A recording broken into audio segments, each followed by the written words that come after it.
Hi everyone, स्वागत आप सबका।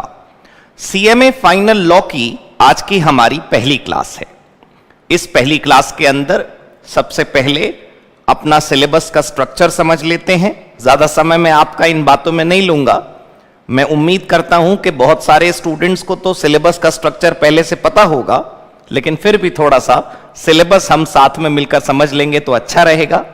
दूसरा, जो एग्जाम में क्वेश्चन पेपर आएगा जो कि आजकल ऑनलाइन चल रहा है, उसका पैटर्न कैसा है। देखिए, अगर ऑफलाइन में कन्वर्ट हो जाता है एग्जाम, तो जो उसका पैटर्न इंस्टीट्यूट हमें सजेस्ट करेगा वो उसके हिसाब से तब जब अनाउंसमेंट आएगी हम समझ लेंगे। लेकिन फिलहाल हम जो एग्जिस्टिंग सिनेरियो है, जैसा कि हम सब जानते हैं एग्जाम ऑनलाइन हो रहा है, तो जब एग्जाम ऑनलाइन हो रहा है तो उसी के हिसाब से हम अपना पेपर का पैटर्न डिस्कस कर लेंगे। तो दो चीजें हो गई। ये दोनों समझने के बाद हम अपनी पढ़ाई को आज शुरू करेंगे। आइए सबसे पहले हम सीएमए फाइनल लॉ का सिलेबस स्ट्रक्चर समझ लेते हैं। देखिए, जो सीएमए फाइनल का सिलेबस स्ट्रक्चर है उसको मेरे साथ साथ जरा लिखेंगे। देखिए, सीएमए फाइनल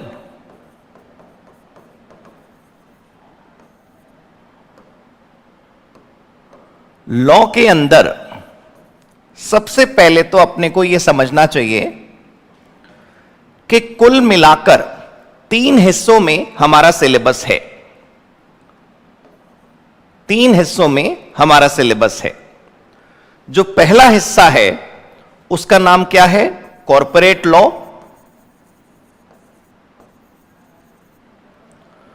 कॉर्पोरेट लॉ के बाद दूसरा हिस्सा है अलाइड लॉ, और तीसरा हिस्सा है corporate governance and corporate social responsibility. CGCSR बोला जाता है इसको। तो हमारे पास कुल मिलाकर 3 अलग अलग टॉपिक्स हैं। पहला टॉपिक कॉर्पोरेट लॉ, मतलब जिसके अंदर कंपनी लॉ पढ़ाया जाता है। फिर दूसरा अलाइड लॉ, और तीसरा corporate governance and corporate social responsibility.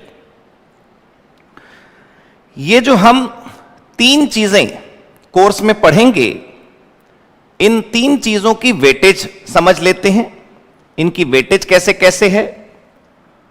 ये जो अपना कॉर्पोरेट लॉ है वो 50 मार्क्स में है, 50 मार्क्स में। जो अलाइड लॉ है वो 25 प्लस 10 मार्क्स में है। इकट्ठे ही 35 लिख देते आप। आपको ऐसे करने की क्या जरूरत थी? मैं आपको बताऊंगा ऐसा करने की क्या जरूरत थी। और उसके बाद CGCSR 15 नंबर में है। तो हमारे पास कुल मिलाकर 3 अलग अलग हिस्से हैं, जिसमें 50, 35 और 15 का स्ट्रक्चर है। ये नेचुरल सी बात है कि जो कॉर्पोरेट लॉ है उसमें हम कंपनीज एक्ट 2013 पढ़ते हैं।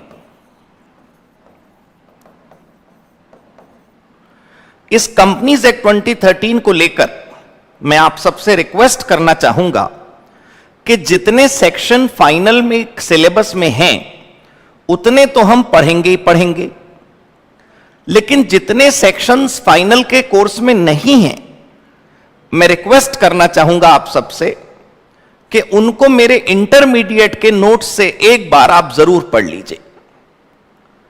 अगर आप कहेंगे तो मैं आप सबको इंटरमीडिएट के मेरे कंपनी लॉ की वीडियो का कॉम्प्लीमेंट्री एक्सेस सबको मैं दिलवा दूंगा, यदि आपने फाइनल कंपनी लॉ मेरा सब्सक्राइब किया होगा तो सर इसका क्या रीजन है? इसका रीजन है ये क्वेश्चन पेपर जो मेरे हाथ में है। एग्जाम जो पिछले दिनों आए 2021 में और 2019 में, 20 में तो हुआ नहीं। एग्जाम में वो क्वेश्चंस भी पूछे गए जिनका फाइनल के सिलेबस से कोई संबंध नहीं है। जैसे फॉर एग्जांपल आपको बताऊं, general meeting, issue of shares, prospectus, ये फाइनल के कोर्स में नहीं है दोस्तों। मैं आपको फाइनल का कोर्स अभी आपके स्टडी मटेरियल से दिखाऊंगा और आपके सामने लाइव डाउनलोड करूंगा सीएमए फाइनल लॉ का स्टडी मटेरियल, जो इंस्टीट्यूट की किताब है।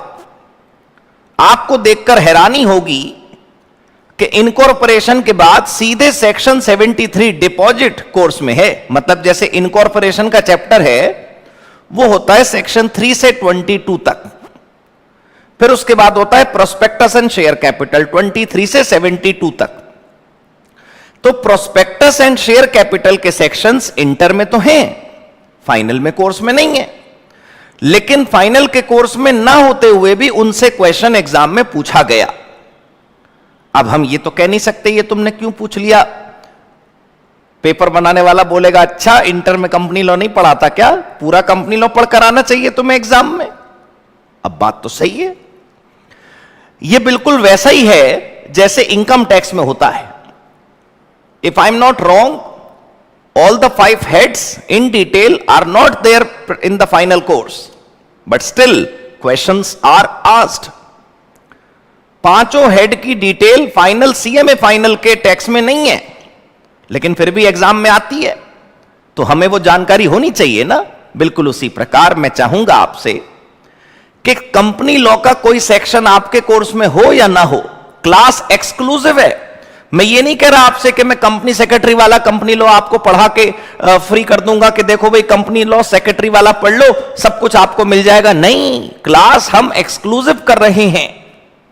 मेरा कहना बस ये है कि जो सेक्शंस फाइनल के कोर्स में हैं उनको तो हम फाइनल के बैच में पढ़ेंगे ही, लेकिन दोस्तों कोई टॉपिक यदि इंटरमीडिएट में था लेकिन फाइनल में नहीं है, तो आपको मैं अपने इंटरमीडिएट की वीडियोस और नोट्स देने के लिए तैयार हूं। आपको उसका कुछ पे नहीं करना, बस जब आपको समय मिले थोड़ा थोड़ा 1-1, 2-2 घंटे उसको देखते रहिए, ठीक है ना। चलो, तो कंपनीज एक्ट 2013 पूरा आपको पढ़ लेना चाहिए।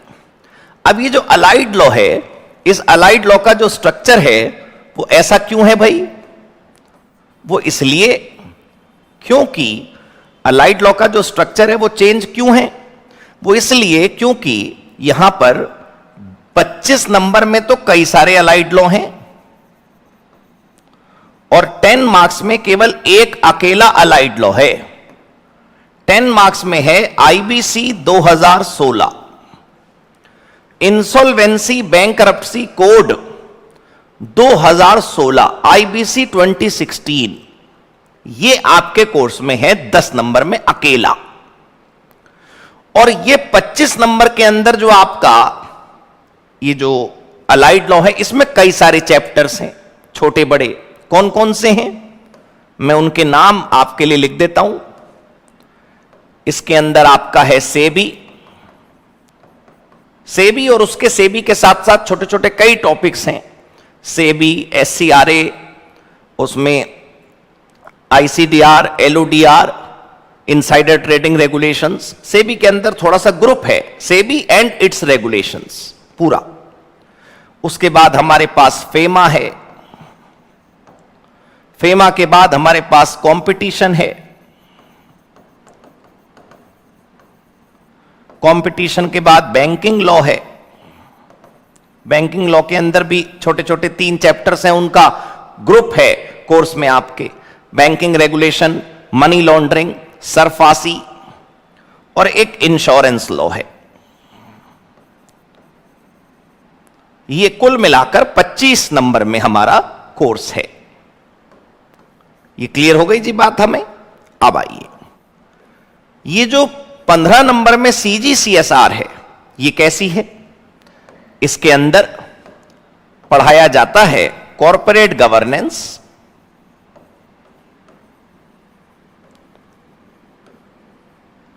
And corporate social responsibility.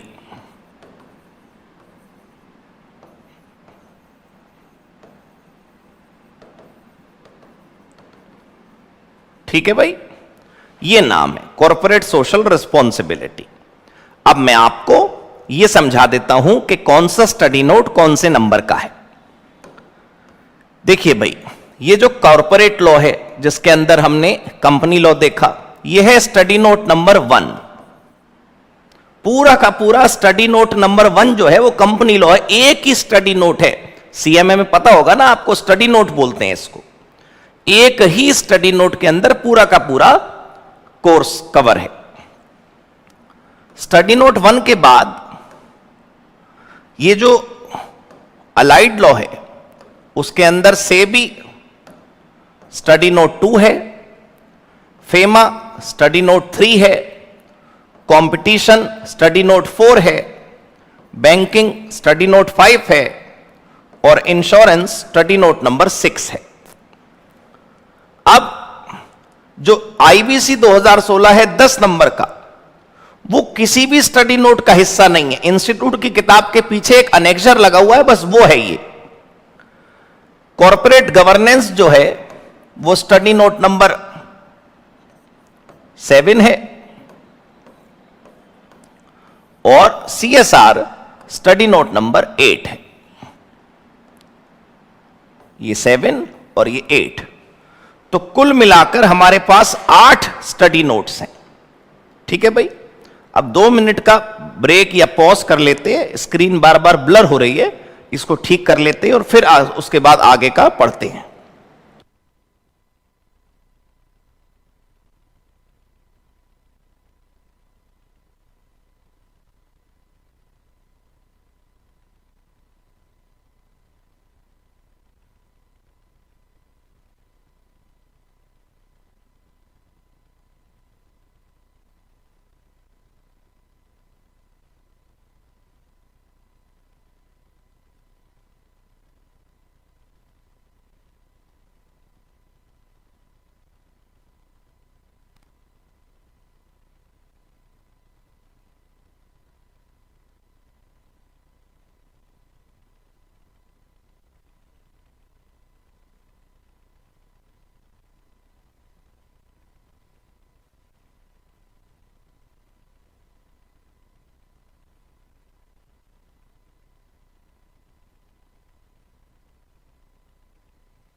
हाँ भाई दोस्तों, अब उम्मीद करते हैं कि अब स्क्रीन ब्लर नहीं होगी, आपको सही सही दिखेगा।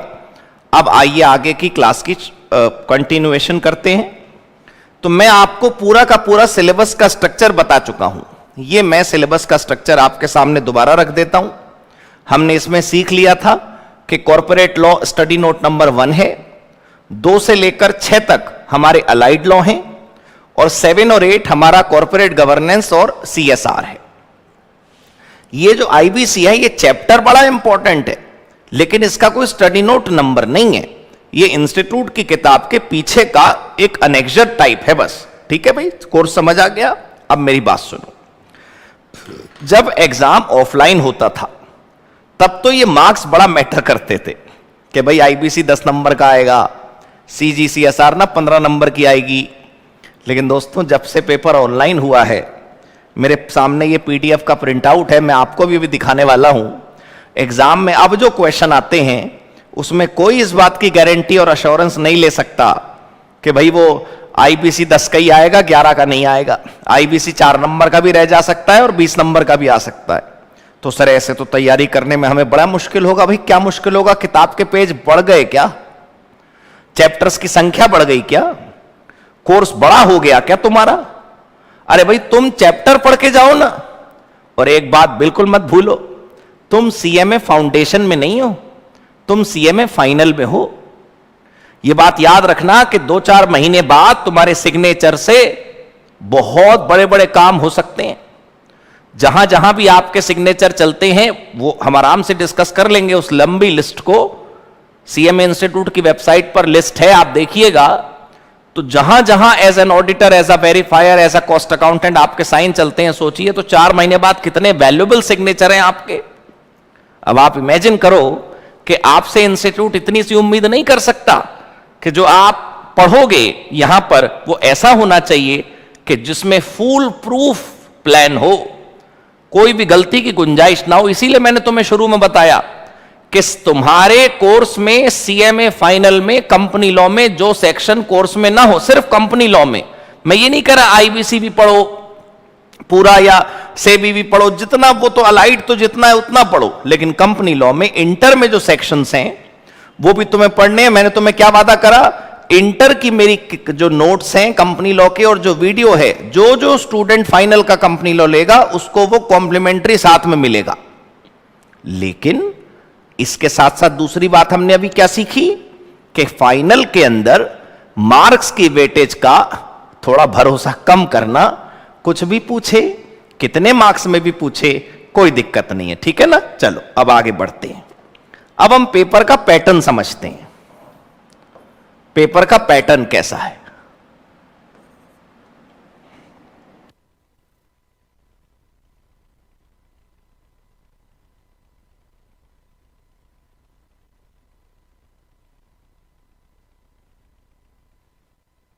हां जी दोस्तों, तो अब पेपर का पैटर्न देखते हैं। पेपर का पैटर्न किस प्रकार है, अभी मैं ऑनलाइन के हिसाब से बता रहा हूं आपको।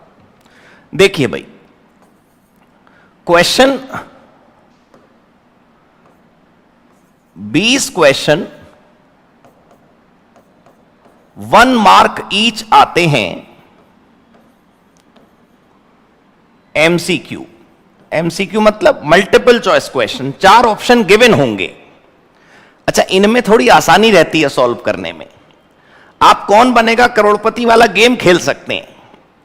आप इस बात का अंदाजा लगा सकते हैं कि भाई ए तो हो ही नहीं सकता, डी तो यार किसी हाल में नहीं हो सकता, चल बी और सी में से ही खेल खेल लेते हैं। पता है आपको डर किस में लगेगा।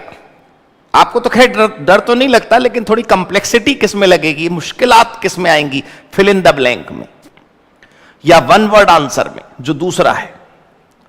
फिर उसके बाद 20 क्वेश्चन 1 मार्क ईच वाले होते हैं 1 वर्ड या 1 लाइन आंसर्स। जैसे वो आपसे पूछ लेगा कितने % रिजर्व बनानी पड़ती है बैंकिंग कंपनियों को। वो आपसे पूछ लेगा कितने डायरेक्टर होते हैं प्रोड्यूसर कंपनी में। वो आपसे पूछ लेगा कितने प्रकार की इंसॉल्वेंसी होती है इंसॉल्वेंसी एक्ट में, आईबीसी में। मेरा कहने का मतलब है कि या तो एक छोटा सा शब्द लिखना होगा या एक छोटा सा सेंटेंस आपको लिखना होगा। 3-4 लाइनें नहीं कह रहा मैं, छोटा सा phrase, I will show you. तो दोस्तों, क्या हम ये नहीं समझ पा रहे कि 40 मार्क्स का पेपर ऑब्जेक्टिव नेचर का है। तो जब 40 मार्क्स का पेपर ऑब्जेक्टिव नेचर का है, इसका मतलब क्या हुआ दोस्तों? इसका बड़ा मतलब यह हुआ कि 40 नंबर के पेपर के लिए आंसर को कैसे लिखें, इसकी कला समझने की जरूरत नहीं, इसकी चिंता करने की जरूरत नहीं, इसके बारे में आपको अपना सिरदर्द बढ़ाने की कोई जरूरत नहीं। आप सोचिए कि 40 मार्क्स का पेपर ऐसा है जिसको सॉल्व करने में आपको सिर्फ अपनी इंटेलेक्चुअल कैपेसिटी का इस्तेमाल करना है। आपको सिर्फ इस बात का इस्तेमाल करना है कि आपको टॉपिक आता है कि नहीं आता। भाई अगर 25% रिजर्व बनाई जाती है बैंकिंग कंपनी की तरफ से, तो बस आपको लिखना है 25 और % का निशान, बात खत्म। मेरा कहने का मतलब समझिए आप, मैं क्या कहना चाहता हूं। अपने अंदर की जो चिंताएं हैं उनसे बाहर निकलिए, कि हाय हमारा क्या होगा, हम कैसे लिखेंगे सवालों के जवाब, हमारी तो अंग्रेजी कमजोर है, हम तो लॉ बड़ी मुश्किल से समझ पाते हैं, हम तो अपने आंसर को फ्रेम नहीं कर पाते, न जाने क्या क्या दोस्तों हम सोचे हुए बैठे रहते हैं। अरे भाई, जब वो कह रहा है लिखना ही नहीं है आंसर, एक एक शब्द और एक एक सेंटेंस है। Let me show you the evidence, मैं आपको सबूत दिखाता हूं इस बात का। ये देखिए दोस्तों,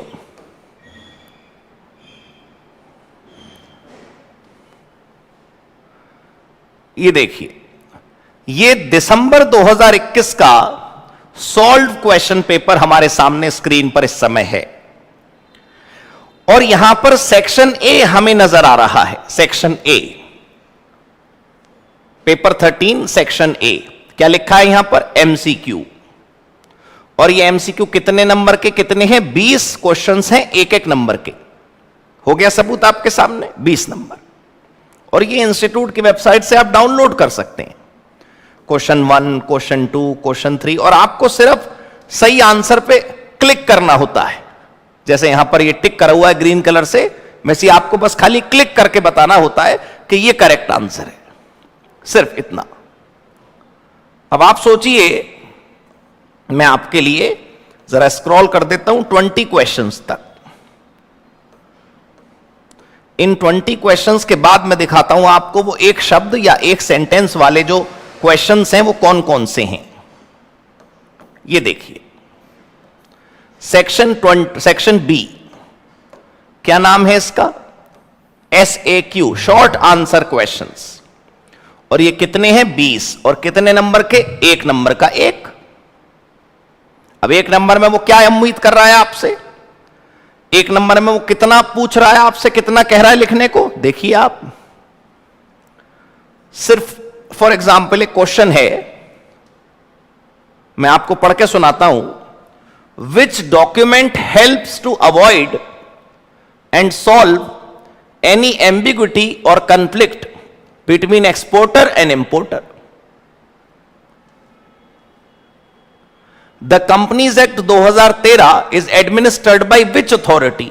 आंसर है central government, registrar of company और रीजनल डायरेक्टर। आंसर का साइज देख लीजिए आप।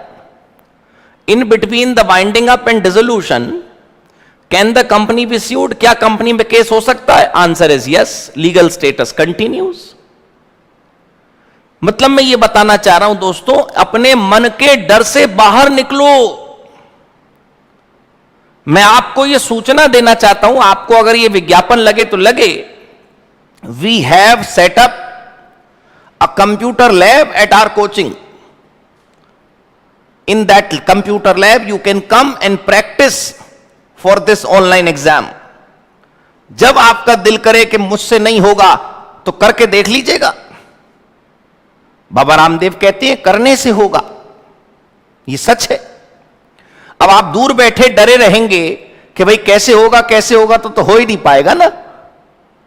और मैं तो आपका डर बिना प्रैक्टिस के निकलवाना चाहता हूं कि 40 नंबर के प्रश्नों में तो कुछ लिखने का चक्कर ही नहीं है, और 60 नंबर के क्वेश्चंस में जिनमें लिखना है उनकी प्रैक्टिस आप हमारी कंप्यूटर लैब में आकर कर सकते हैं। पूरा का पूरा मॉक टेस्ट पेपर हमारे यहां आकर सॉल्व करिए। नहीं सर, हमारे यहां तो घर पे बहुत कंप्यूटर हैं, टैबलेट, लैपटॉप सब है, तो लेकिन वो कंफर्टेबल एनवायरनमेंट में पेपर नहीं होता दोस्तों।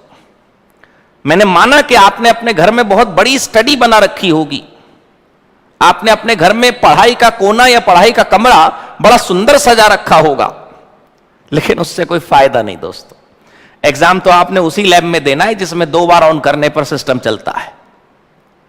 तो सोचिए, मैं आपसे ये नहीं कह रहा कि आप कंप्यूटर सेंटर पर जाएंगे और आपको वहां दिक्कतें होंगी तभी आपको सब कुछ शिक्षा मिलेगी। मैं बस कह रहा हूं कि अपने घर के कंफर्टेबल एनवायरनमेंट से बाहर निकलिए, हमारी जो वेल फर्निश्ड लेबोरेटरी है उसमें आइए। तो थोड़ा कमर सीधे करके जब आप हमारी लैब में बैठेंगे और अपने घर के कंफर्ट से निकलकर हमारे सेंटर तक आने का कष्ट करेंगे, तब आपको एहसास होगा कि हां, ये जो मैं पेपर दे रहा हूं इससे मुझे वर्थ पता चलेगी, अपनी असली कि कितने नंबर के लायक हूं मैं। तो थोड़ा बाहर निकलिए अपने आराम गाह से। तो आपने समझा कि 40 नंबर के तो क्वेश्चन ऐसे हैं जिनमें कुछ लिखने की जरूरत ही नहीं है, और 60 नंबर का पेपर आपका ऐसा है जिसके अंदर एक एक, दो दो, तीन तीन या 100 कुछ भी हो सकता है। राइट? अब देखिए, आप ऐसे करते करते 20 क्वेश्चन यहां पर और मैं आपको लिए स्क्रॉल कर देता हूं, और उन 20 क्वेश्चन के बाद फिर मैं आपको दिखाता हूं कि जो पेपर है वो कैसा आता है। अब ये नॉर्मल क्वेश्चन है, 48 का ये और 12 नंबर की एक केस स्टडी, सब नॉर्मल प्रश्न है जिनकी तैयारी हम अपनी पूरी पढ़ाई के दौरान करते रहेंगे। आज तो पहली क्लास है, मेरा ये बताना जरूरी था दोस्तों आपको। तो बस मैंने आपको ये समझा दिया कि कोर्स में चैप्टर्स कौन से हैं और पेपर का पैटर्न कैसा है। अब आइए थोड़ी अपनी पढ़ाई की बात कर लेते हैं। अपने कोर्स की बात खत्म करके, अपने पेपर के पैटर्न की बात खत्म करके अपनी पढ़ाई शुरू कर लेते हैं। राइट दोस्तों, हेडिंग डालिए। सबसे पहले हम कंपनी लॉ से शुरुआत करेंगे। देखिए भाई क्या है,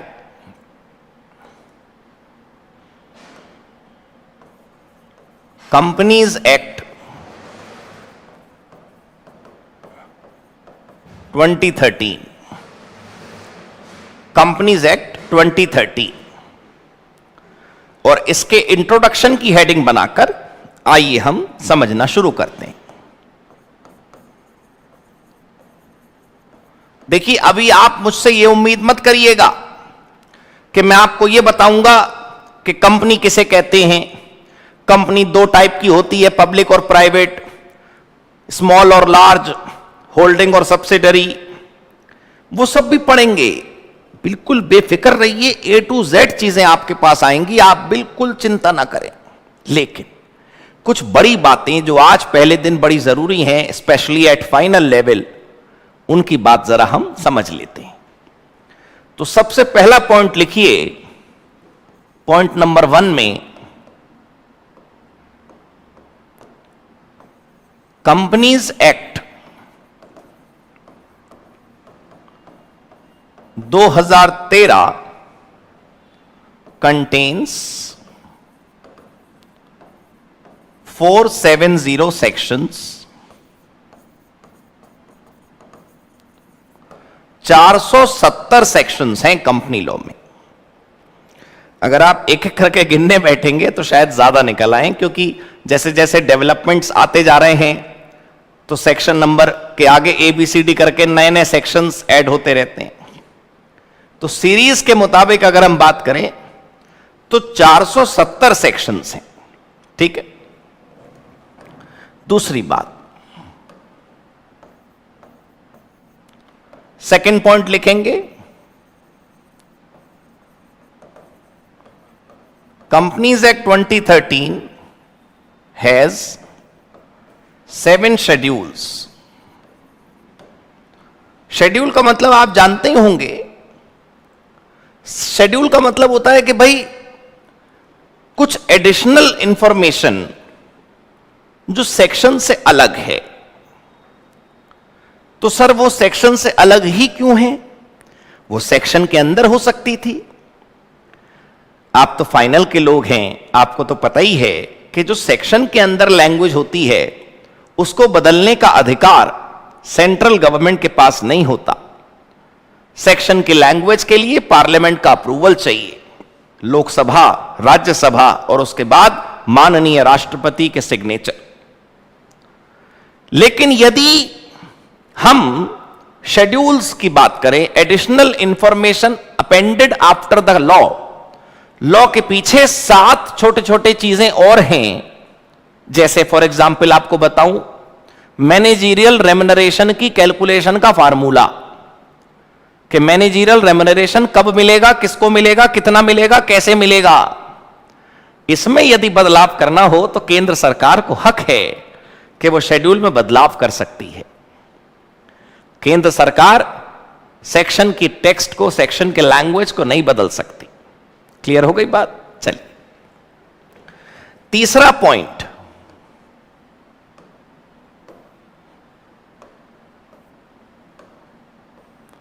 point number 3, companies act 2013 is supported by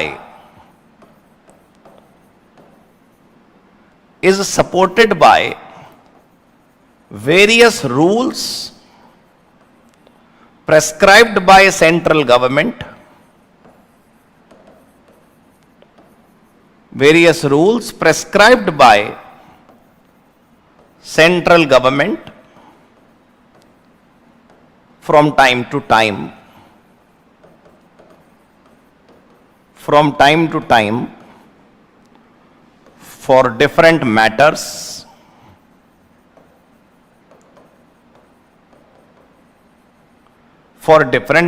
मैं आपको समझाता हूं कैसे।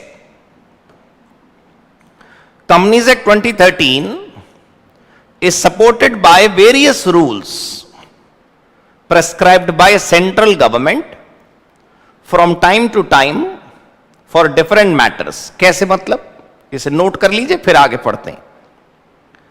देखिए क्या होता है कि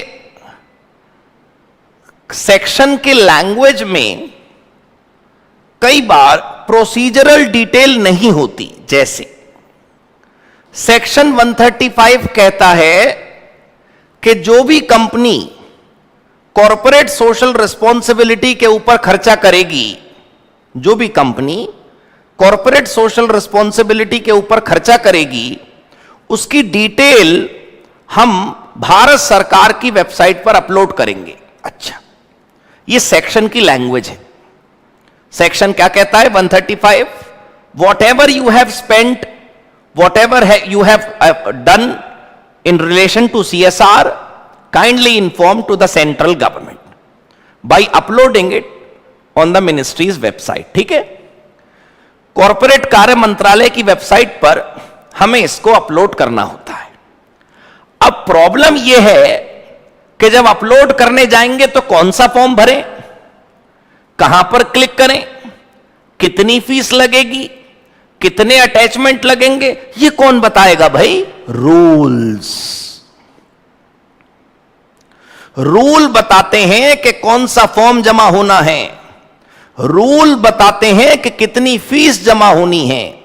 रूल में वो सब कुछ लिखा होता है जो सेक्शन को इंप्लीमेंट करने के लिए जरूरी होता है। मैं फिर याद दिला दूं आपको कि आप फाइनल में हैं। मैं ये उम्मीद नहीं कर रहा कि तुम इंटर अभी पढ़कर बैठो पहले ना, बिल्कुल पहली क्लास मानकर बैठो। तुम ये मान लो कि तुम्हें इंटर का कुछ याद नहीं, तब भी मैं सिर्फ इतना पूछ रहा हूं तुमसे, कई बार तुमने सुना होगा कि लॉ की किताबों में लिखा होता है एज में बी प्रेस्क्राइब्ड, एज में बी प्रेस्क्राइब्ड, एज में बी प्रेस्क्राइब्ड। मान लो किसी काम को करने के लिए लॉ में लिखा है 30 दिन मिलेंगे, कोई फॉर्म जमा करने के लिए, कोई एक्टिविटी करने के लिए, कोई अप्रूवल लेने के लिए, कोई रिक्वेस्ट करने के लिए सपोज करो कि 30 डेज मिलेंगे। ऐसा सेक्शन में लिखा है। तो अगर वो सेक्शन में लिखा है तब कुछ नहीं हो सकता।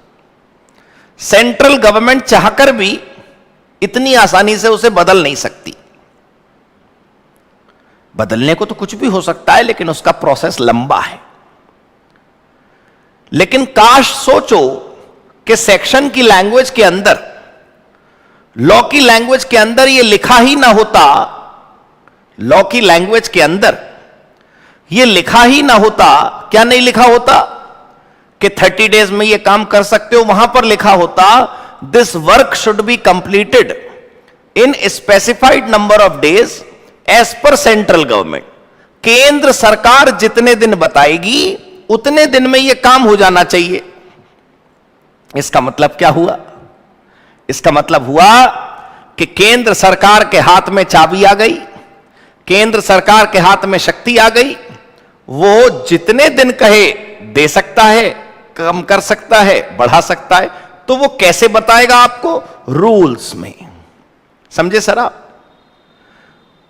तो इसका मतलब हमें हमारे कोर्स में, हमें हमारे 50 नंबर में, हमें हमारे सीएमए फाइनल के लॉ में सिर्फ यह नहीं पढ़ना कि 470 सेक्शन है, वाह भाई वाह, बल्ले बल्ले 470 सेक्शन हो गए, वाह भाई वाह, आप कुछ करने की जरूरत ही नहीं। क्यों भाई? 470 सेक्शंस के साथ साथ 7 शेड्यूल्स भी हैं, अनेकों रूल्स भी हैं जिनकी गिनती बैठ के करनी पड़ेगी। मैं करके नहीं लाया क्योंकि मुझे लगा इतने सारे गिन के फायदा क्या। समझे सर आप? पक्का क्लियर? ये सब भी हमारे कोर्स में है। समझ आई जी बात आपको? चलिए अगला point,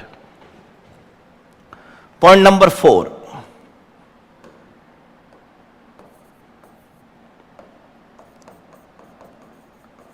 It means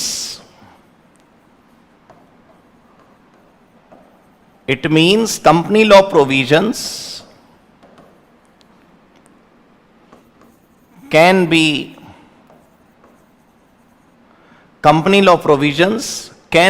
read, can be नहीं, should be read लिखो, should be read only in combination, should be read only in combination of act, rules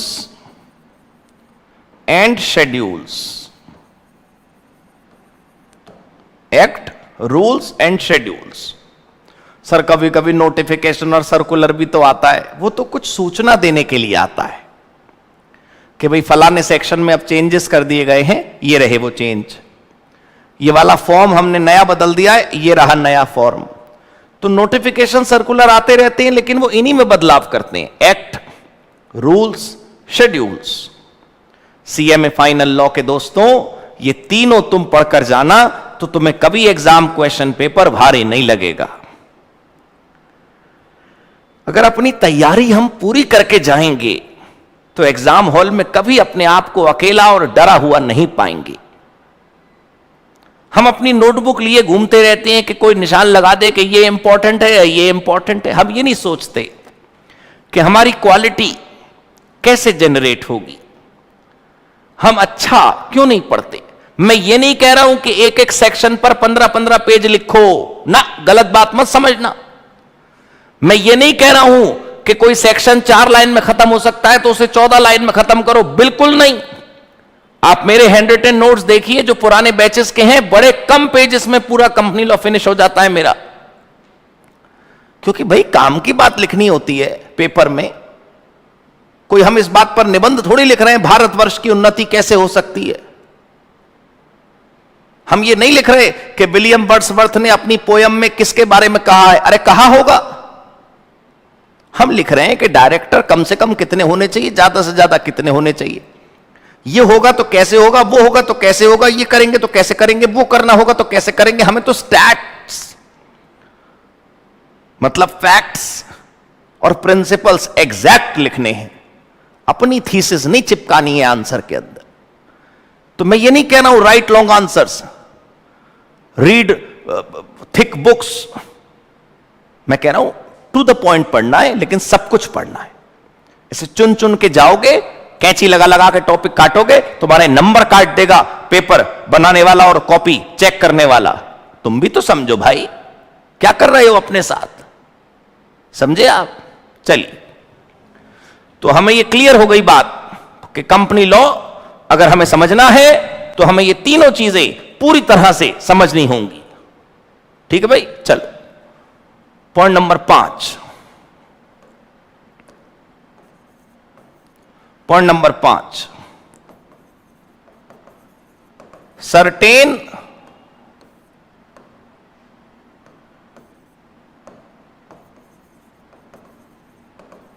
certain provisions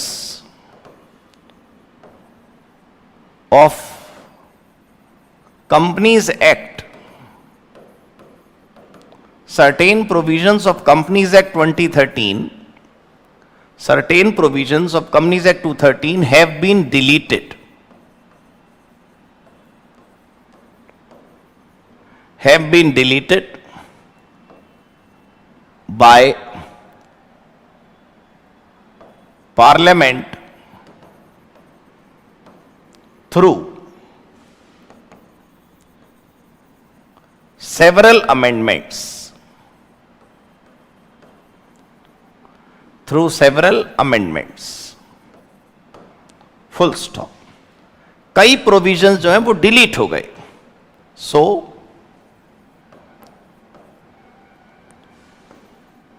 we must study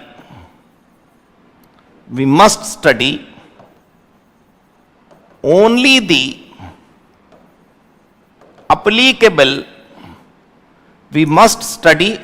applicable provisions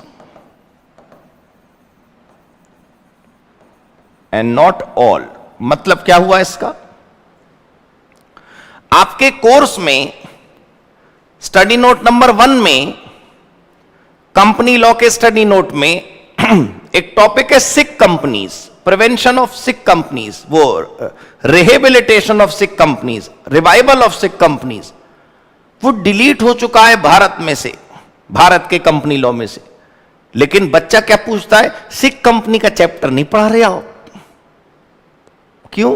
important नहीं है भाई. जब भारत सरकार उसमें काट चुकी तो उसमें तो कैंची लगा दो यार. जहां लगानी है वहां लगा नहीं रहे. ढूंढ रहे हो सिक कंपनी क्यों नहीं पढ़ाते Raghav sir?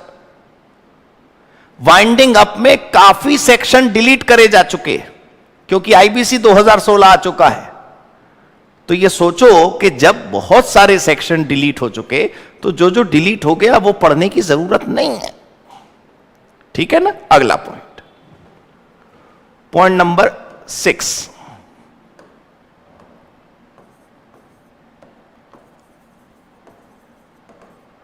Certain provisions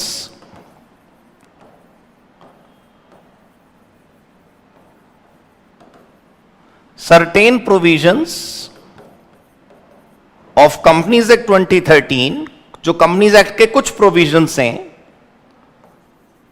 are yet to be implemented.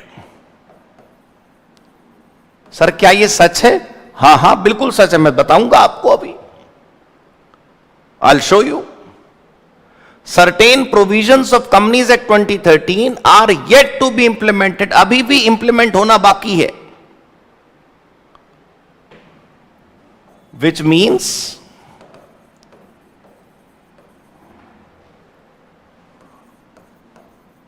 we must study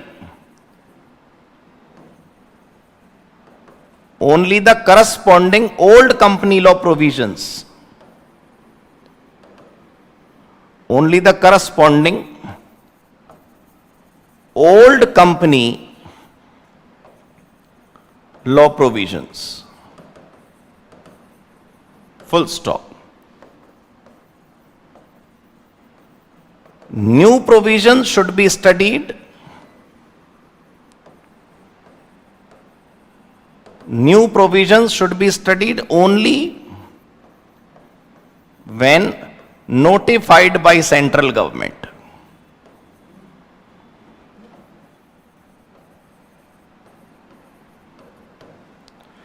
Only when notified by central government. आप इसको लिख लीजिए फिर मैं बात बताऊं.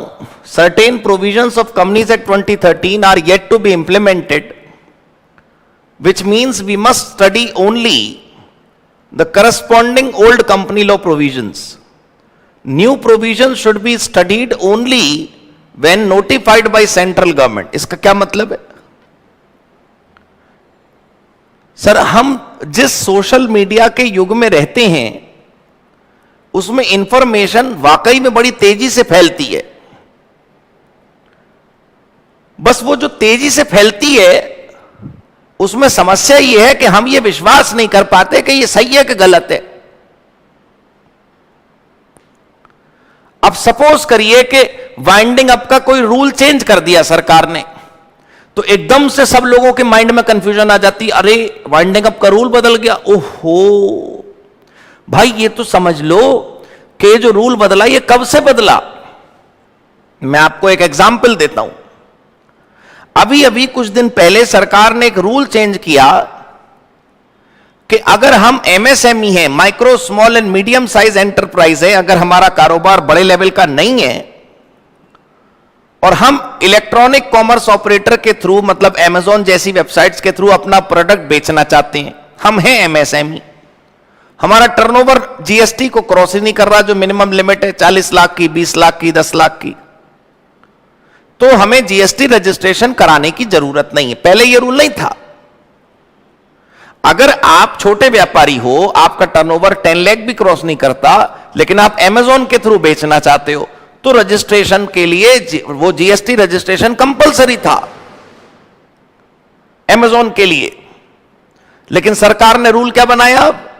अब अगर तुम एमएसएमई हो, छोटे व्यापारी हो, और तुम अमेजॉन पे माल बेचना चाहते हो, तो कोई बात नहीं यार, मत कराओ जीएसटी रजिस्ट्रेशन, इट्स ओके। अब ये सुनते ही लोगों को क्या लगने लगा? अरे वाह भाई वाह, क्या बढ़िया नियम बनाया है सरकार ने, लेटेस्ट रूल आया है। अरे सरकार से पूछ तो लो, नोटिफाई हो गया वो 1 जनवरी, अभी जब आएगी तब से वो नोटिफाई होगा, अभी नहीं। इसका मतलब क्या हुआ? इसका मतलब यह हुआ कि हम बहुत जल्दी अफवाहों पर भरोसा कर लेते हैं, और अगर वो बातें सच हैं तो हम ये तक नहीं पहचान पाते या पता लगाना चाहते कि वो लागू कब से होंगी। वो तो सही है, चलो मान लिया हमने, कोई बात नहीं कि भाई वो रूल आ गया नया, लेकिन 1 जनवरी से इंप्लीमेंट होगी, आज थोड़ी। वही खेल में यहां बता रहा हूं आपको। कंपनीज एक्ट 2013 में आ गया था, वो सच है, कौन मना कर रहा है, लेकिन तमाम सेक्शंस आज भी ऐसे हैं जिनकी डेट ऑफ इंप्लीमेंटेशन सरकार ने रिलीज नहीं करी। कोई ना कोई प्रोविजन आपको ऐसा मिल जाएगा, अभी लिस्ट दिखाऊंगा मैं आपको, जिसमें आपको पता चल जाएगा कि हां भाई वो बाकी है अभी लागू होना। इसका मतलब क्या हुआ कि अपनी आंख नाक कान खोलकर पढ़ाई करनी है। तो सर ऐसे तो हमारे लिए बहुत मुश्किल हो जाएगा, हम कहां तक चेक करते रहेंगे कि क्या सरकार ने इंप्लीमेंट किया है क्या नहीं, कौन सा नियम कब लागू होगा कब नहीं। आपको सिर्फ एक काम करना है, मुझ पर भरोसा, अपने आप पर और भगवान पे तो आप करते ही हैं भाई। सेल्फ कॉन्फिडेंस आप सबके अंदर है, सेल्फ फेथ आपके अंदर है, भगवान के ऊपर आपको पूरा भरोसा है, मास्टर पर भी अंधविश्वास कर लेना चाहिए। जहां भी आप पढ़ रहे हैं, जिससे भी आप पढ़ रहे हैं, अगर वो कह रहा है दिन में रात हो गई, तो कहना हां जी घोर रात हो गई अमावस्या की। आपको कुछ सोचना नहीं है, जो मैं लिखवाऊं बस वो यदि आप पी गए तो बल्ले बल्ले है भाई। जितना मैंने आपको लिखवाया अगर आप वो पढ़ जाएं तो आपके नंबर कभी कम नहीं आ सकते। लेकिन एक संस्कृत में कहावत है, संशयात्मा विनश्यति। मैं आपको उसका मतलब हिंदी और अंग्रेजी में समझा देता हूं। A person having doubt and suspicion destroys himself. एक व्यक्ति जो हमेशा शंकाओं में रहता है वो स्वयं को नष्ट कर लेता है। मैं ये नहीं कह रहा कि मैं 2 + 2 = 5 लिखवा रहा हूं आपको, लेकिन अगर मैंने आपको लिखवाया कि अमलगमेशन का नियम बदल गया है लेकिन आपको पुराना पढ़ना है, तो प्लीज पुराना पढ़िए। मैंने आपसे कहा कि इंसॉल्वेंसी बैंक्रप्सी कोड में 50 से ज्यादा सेक्शन है, लेकिन तुम्हारे कोर्स में 40 हैं, तो 40 ही पढ़ने। इतना तो आपको मेरे अनुभव की वजह से विश्वास करना ही पड़ेगा, और तभी जीत होगी आपकी भी और मेरी भी। खैर, आइए आगे बढ़ते हैं। हमने लिखा कि कुछ प्रोविजंस ऐसे हैं जो अभी तक इंप्लीमेंट ही नहीं हुए, तो जो इंप्लीमेंट नहीं हुए उनको हमें नहीं पढ़ना। उनका करस्पॉन्डिंग पुराना प्रोविजन, अगर ये कंपनी लॉ ना आता तो पुराना कंपनी लॉ होता, और उस पुराने कंपनी लॉ में जो रूल होता वो पढ़ना है हमको। क्लियर हो गई जी बात? चलिए पॉइंट नंबर 7।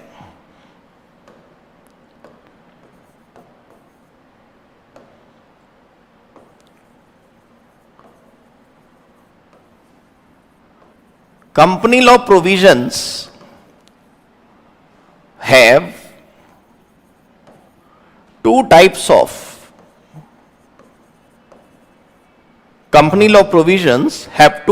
of information. बहुत कीमती बात बताने जा रहा हूं मैं आपको. जो भी आप कंपनी लॉ पढ़ेंगे आज और आने वाले दिनों में मेरे साथ, दो प्रकार के प्रोविजंस हैं जो आप कंपनी लॉ में पढ़ेंगे. Company law provisions have two types of information. देखिए, पहला फैक्ट्स एंड फिगर्स, जो हम अक्सर भूल जाते हैं और हम चाहते हैं कि कभी ना भूलें. फैक्ट्स एंड फिगर्स में क्या आता है? For example, number of days, मतलब time limit.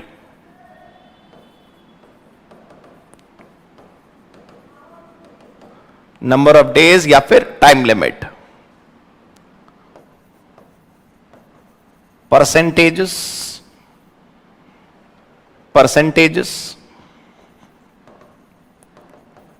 Limits in rupees and other measures, minimum limit, maximum limit, रुपयों की लिमिट, शेयर होल्डर्स की लिमिट, डायरेक्टर्स की लिमिट, है ना, वो सब कुछ. Penalties etcetera. कई सारे फैक्ट एंड फिगर्स होते हैं कंपनी लॉ में. वो आपको बताएगा कि भाई कंपनी खुल जाए तो 30 डेज के अंदर, 30 दिनों के अंदर अंदर आपको इन्फॉर्म करना होगा भारत सरकार को कि हमने रजिस्टर्ड ऑफिस ले लिया है. 30 दिनों के अंदर. परसेंटेज, वो आपको बताया जाएगा कि अगर कंपनी किसी दूसरी कंपनी में इन्वेस्ट करना चाहती है तो इतने परसेंट से ज्यादा का इन्वेस्टमेंट नहीं कर सकती. 100% और 60% का रूल हम पढ़ेंगे. Limit in rupees and other measures, मतलब कंपनी में मिनिमम 2 डायरेक्टर होने चाहिए, मैक्सिमम 15 डायरेक्टर होने चाहिए, या इतने रुपए से ऊपर का लोन टू डायरेक्टर नहीं अलाउड है. और पेनल्टीज, ये सब फैक्ट्स एंड फिगर्स हैं. इनको लर्न करना पड़ता है, इनको समझना नहीं होता. तो सर ये तो हमें पता है, आप नई बात क्या बता रहे हो? नई बात ये बता रहा हूं मैं कि ये नई बात नहीं है, पुरानी बात है. अपनी आंखें खोल के इसे दोबारा समझ लो. एक नोटबुक अलग बना लो, पतली सी, जिसमें इन्हीं बातों की टेबल जनरेट करो. नंबर ऑफ डेज की लिस्ट अलग, पेनल्टीज की अलग, लिमिट्स की अलग, मिनिमम मैक्सिमम की अलग, रुपयों की अलग, परसेंटेजेस की अलग.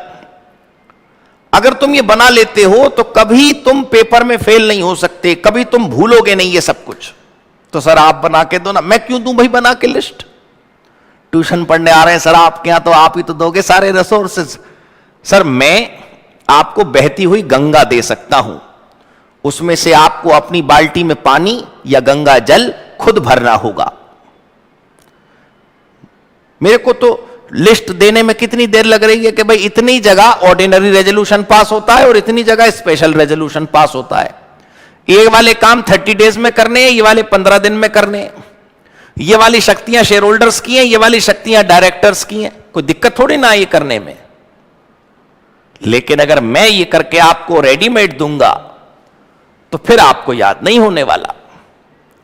लेकिन जब आप अपनी पतली सी नोटबुक, एक टाइनी सी नोटबुक बना लीजिए और उसमें ये लिमिट्स लिखेंगे, आप फैक्ट और फिगर लिखेंगे, तो जीवन में और जन्म में कभी भूल नहीं सकते आप इसको.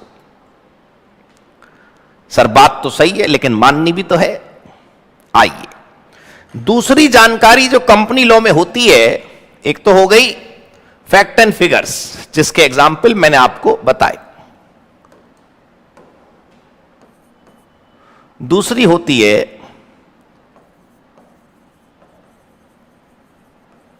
प्रोसीजर्स या steps to do a particular thing. To do a particular thing मतलब, for example,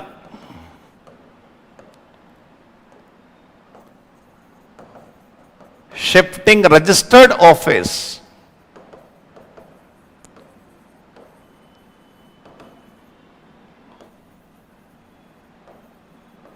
shifting registered office from one place to another. Shifting registered office from one place to another. उसके अलावा दूसरा लिखिए, ऐसे बुलेट बना देते हैं। दूसरा, changing nature of business,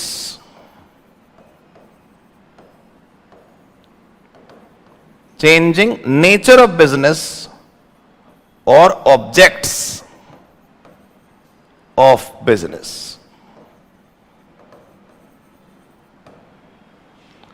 business की नेचर या बिजनेस का उद्देश्य हम बदलना चाहते हैं।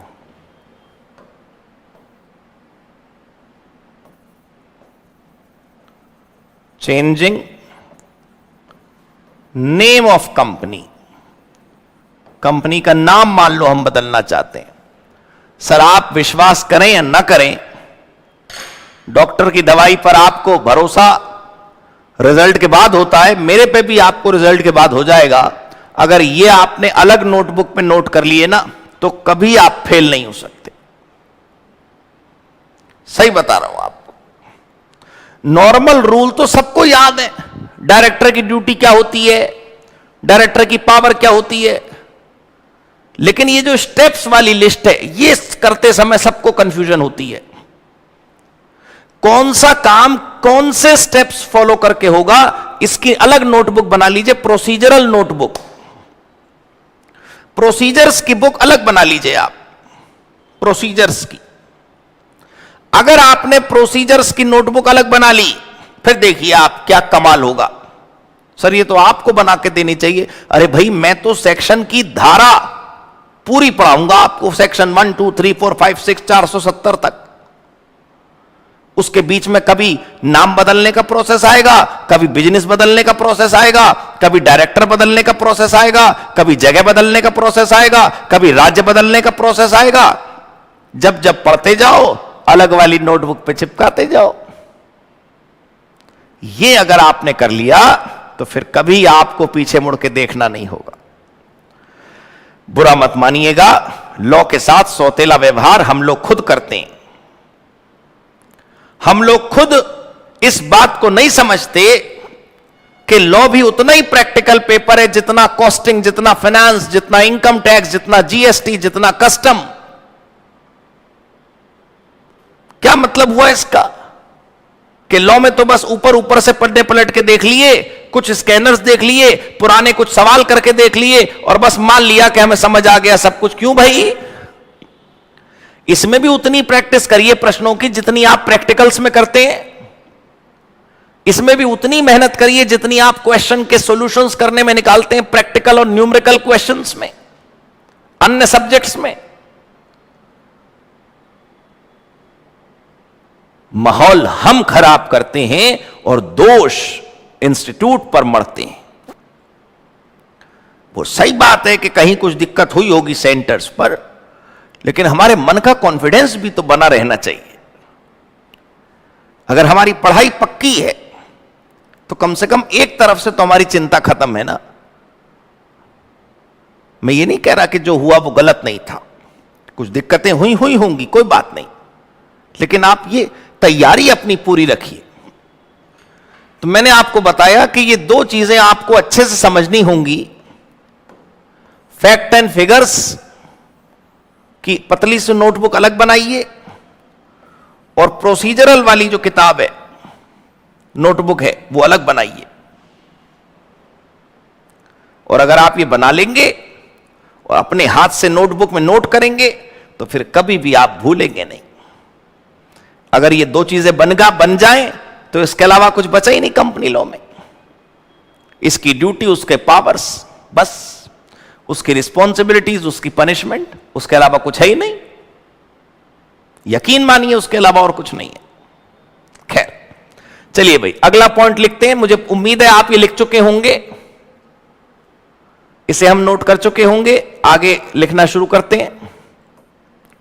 Point number 8,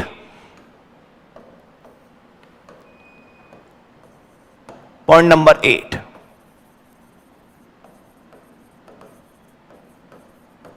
companies act 2013 contains several definition, 90 से ज्यादा डेफिनेशन है, 94 या 95 होंगी इन सेक्शन 2। ये बहुत कीमती लाइन सुनने जा रहे हैं आप को मैं बार बार बीच बीच में याद दिलाता रहूंगा कि आप फाइनल में हैं और ये क्लास सिर्फ और सिर्फ सीएमए फाइनल की है, exclusive. Companies Act 2013 contains several definitions in section 2, but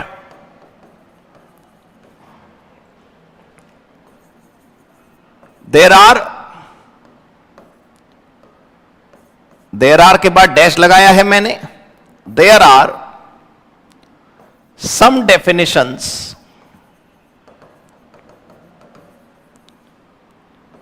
contained in either other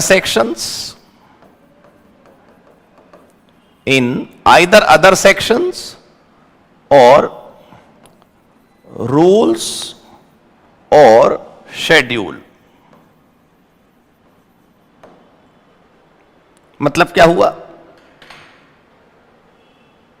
Some definitions contained in either other sections or rules or schedules, मतलब कुछ डेफिनेशन ऐसी भी हैं जो सेक्शन 2 में नहीं है। अब बच्चा शॉर्टकट क्या याद कर लेता है, उसने ये रट लेना है कि डेफिनेशन का सेक्शन नंबर 2 होता है। तो भाई ऐसा करते हैं कि जब भी एग्जामिनर पूछेगा किसी चीज की डेफिनेशन, तो हमें कुछ याद रहे न रहे इतना तो याद कर ही लेंगे और हम एग्जाम में लिख देंगे as per section number 2, as per section number 2 ये मतलब है। क्यों भाई? कहीं और डेफिनेशन नहीं हो सकती क्या? आप पढ़िएगा आगे, इफेक्टिव कैपिटल करके एक टर्म है, इफेक्टिव कैपिटल, कैपिटल नहीं इफेक्टिव कैपिटल, उसकी डेफिनेशन शेड्यूल 5 में है, सेक्शन 2 में है ही नहीं। तो मान लो एग्जामिनर ने आपसे पूछा define effective capital, effective capital की डेफिनेशन बताइए, तो आप क्या करेंगे? मान लीजिए सेक्शन नंबर आप लिखना चाहते हो, याद आ नहीं रहा, तो आदमी तुक्का क्या मारता है, as per section 2 effective capital means, क्योंकि बच्चे को क्या लग रहा है डेफिनेशन तो सारी सेक्शन 2 में है, तो इफेक्टिव कैपिटल भी सेक्शन 2 में ही होगी। ऐसा नहीं, अपने को आंख नाक कान खुली रखनी चाहिए और देख लेना चाहिए कि कौन सी डेफिनेशन कहां पर लिखी हुई है। इसीलिए कहा जाता है कि गलत सेक्शन कोट ना करें या तो कोट ही ना करें, बस इतना लिखाइए effective capital means this this this this this, बस। क्या जरूरत है लिखकर आने की एस पर फलाना वाला सेक्शन, आता हो ना आता हो, याद हो ना याद हो, सेक्शन नंबर चिपकाना है बस हमें। क्यों भाई? बिल्कुल नहीं करना आपने ऐसे, ठीक है भाई? चलो, और दूसरी बात जो मुझे बतानी है वो क्या है बी पॉइंट में,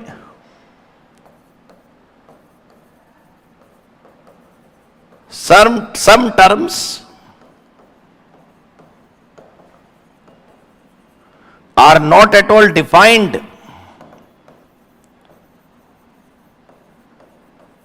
anywhere in the company law.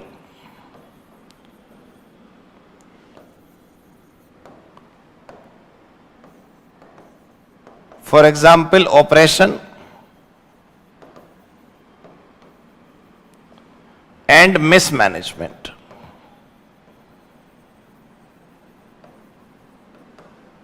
मतलब सच बता रहा हूं आपको, देखिए क्या होता है, हम अगर ये सोचें कि हम कहीं पर भी अपना तुक्का कर देंगे तो ऐसे नहीं होता। कुछ भी लिख देंगे तो ऐसे नहीं होता सर। आप ढूंढ के देखिए कंपनी लॉ में ऑपरेशन और मिसमैनेजमेंट की डेफिनेशन गायब है। लेकिन आप सीएमए फाइनल लॉ का स्कैनर उठाइए और उस स्कैनर को पढ़िए, उसमें एग्जाम में क्वेश्चन आ चुका है, define operation and mismanagement as per Companies act 2013। बताओ एग्जाम में क्या क्वेश्चन आया? Define operation and mismanagement as per Companies act 2013। अब बताओ, बच्चा तो फंस गया, बच्चा बहक गया। एग्जाम हॉल में बैठा मासूम बालक ये सोच रहा है कंपनीज एक्ट 2013 के मुताबिक ऑपरेशन और मिसमैनेजमेंट की डेफिनेशन तो हमने कहीं देखी नहीं, छोड़ दी होगी मास्टर जी ने, सर ने कराई नहीं होगी, ये यही बात है। देखा, फंस गए हम तो।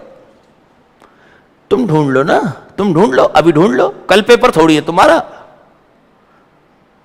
लेकिन हमें क्योंकि अपने आंसर में सेक्शन कोट करने की आदत है, तो हम क्या लिखते हैं? As per company law operation is defined as, जबकि उसका आंसर क्या होना चाहिए था?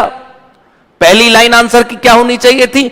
Operation and mismanagement are not defined anywhere in the company law. यह टर्मिनोलॉजी होनी चाहिए थी वहां पर कि ऑपरेशन और मिसमैनेजमेंट इन दोनों शब्दों का मतलब कंपनी लॉ में कहीं पर लिखा ही नहीं है। तो जब इन दोनों का मतलब कहीं पर लिखा ही नहीं है तो इसका मतलब क्या हुआ? आप चिपका के आ रहे हो as per company law operation means this, तो समझ जाएगा वो ना कि आपने ठीक से पढ़ाई नहीं करी, काट डालेगा वो भी। अगले 2 प्रश्नों में आपको नंबर हो सकता है और कम दे। तो क्यों गलत इमेज अपनी बनानी है भाई? वो ठीक है, आज पहली क्लास है, आप डेमो लेने के लिए बैठे हैं, मैं चैप्टर अभी शुरू करूंगा, ठीक है, समय रहा तो जरूर शुरू करूंगा। लेकिन ये तो सोचो कि हम जो पढ़ रहे हैं उसके बारे में अभी पढ़ना बहुत जरूरी है। ये सब कुछ अगर आपको इसका ज्ञान नहीं हुआ तो क्या फायदा फिर? ठीक है ना? चलो, ये हो गया। चलिए 9th पॉइंट लिखेंगे।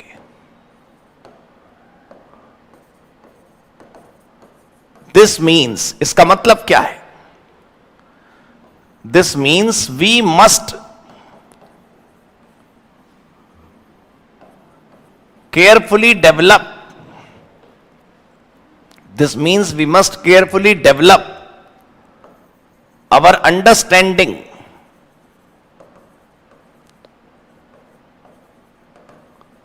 this means we must carefully develop our understanding about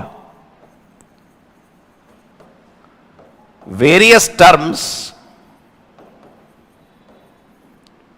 used in the company law।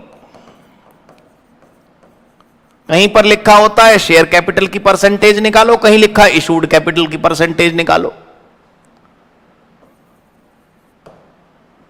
इसका मतलब क्या हुआ? हमारे पास टर्मिनोलॉजी की बुकलेट होनी चाहिए, हमारे पास टर्मिनोलॉजी की अलग से नोटबुक होनी चाहिए। इसका मतलब ये, इसका मतलब ये, इसका मतलब ये, इसका मतलब ये, इसका मतलब ये।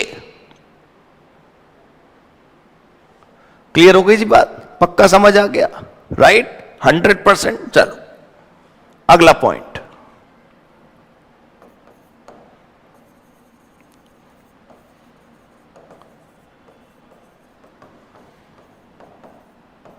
Companies act 2013 applies on following organization।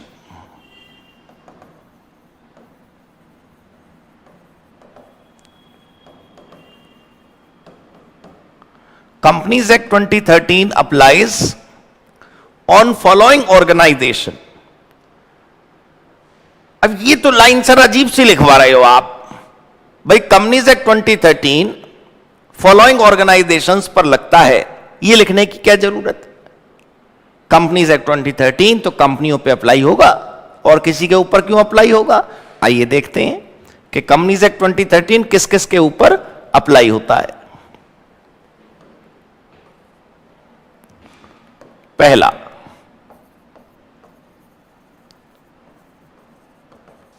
Companies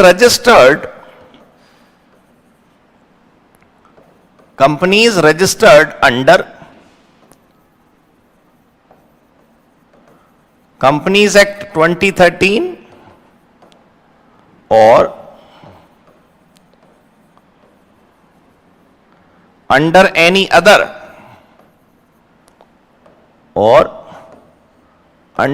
other previous company law. क्या मतलब हुआ इसका? जो कंपनियां नई नई बन रही हैं, कंपनीज एक्ट 2013 में जिनका रजिस्ट्रेशन हुआ है, उनके ऊपर तो कंपनी एक्ट 2013 अप्लाई होगा ही होगा। भाई कंपनीज एक्ट 2013 में तुम्हारा रजिस्ट्रेशन हुआ है तो कंपनीज एक्ट 2013 के अंतर्गत तो तुम फॉलो करोगे ही। टॉपिक क्या है कि कंपनीज एक्ट 2013 किस पर अप्लाई होता है और किस पर नहीं अप्लाई होता, यही तो पॉइंट है। कंपनीज एक्ट 2013 उन कंपनियों पे तो अप्लाई पक्का होगा ना जो कंपनियां 2013 के बाद रजिस्टर हुई हैं, नई कंपनियां जो हैं। लेकिन अगर कोई कंपनी 2013 से पहले से खुली हुई है और उसका रजिस्ट्रेशन प्रीवियस कंपनी लॉ में हुआ है, उसका रजिस्ट्रेशन पुराने कंपनी लॉ के हिसाब से हुआ, क्या उसके ऊपर भी कंपनीज एक्ट 2013 लगेगा? हां, टाटा, बिरला, महिंद्रा, गोदरेज, अपने रिलायंस वाले अंबानी, जब ये कंपनियां पैदा हुई थी तब कंपनीज एक्ट 2013 नहीं था। इसका क्या मतलब हुआ कि ये कंपनियां ये नहीं कह सकती हम नहीं फॉलो करेंगे कंपनीज एक्ट 2013, हमारा रजिस्ट्रेशन तो पुराने कानून में हुआ था तो हम तो भाई पुराना कानून ही फॉलो करेंगे। क्यों भाई? क्यों पुराना कानून क्यों फॉलो करोगे? अगर कोई कंपनी पुराने लॉ के जमाने में ओपन हुई थी तब भी उसको नया कंपनी लॉ ही फॉलो करना पड़ेगा। यह कंक्लूजन निकला हमारा इसको समझकर। आइए जरा इसी पॉइंट में ए के अंदर ही लिखिए, it means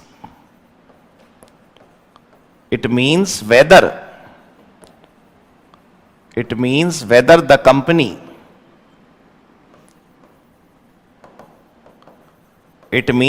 the company is registered under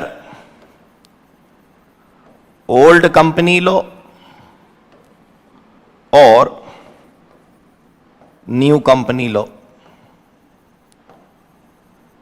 It means whether the company is registered under old company law और न्यू कंपनी लॉ, जो 2013 वाला हम पढ़ रहे हैं, कॉमा 2013 वाला कंपनी लॉ आज भी न्यू ही है क्योंकि उसके बाद कोई और नहीं आया, comma all companies will have to follow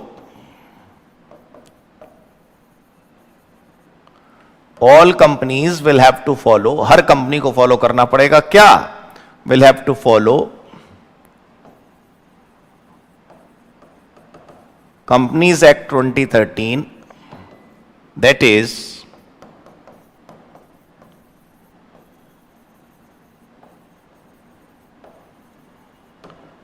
new company law. Clear हो गई जी बात? इसको नोट कर लीजिए आप। पहला पॉइंट, कंपनीज एक्ट 2013 पुरानी और नई दोनों कंपनियों पर बराबर रूप से अप्लाई होता है। आजादी से पहले जो कंपनी खुल गई ना, जो ये कहती है मैं तो 100 साल पुरानी हूं, भारत तो केवल 74-75 ईयर्स हुए, वो भी 2013 वाला जो कंपनी लॉ है वही फॉलो करेगी। क्लियर हो गई जी बात? चल, अब दूसरा पॉइंट, और किसके ऊपर लगता है भाई company law?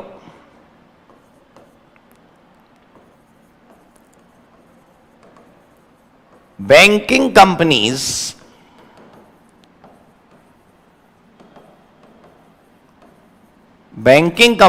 Registered under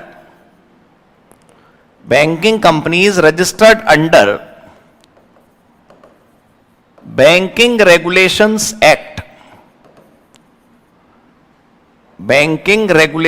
act 1949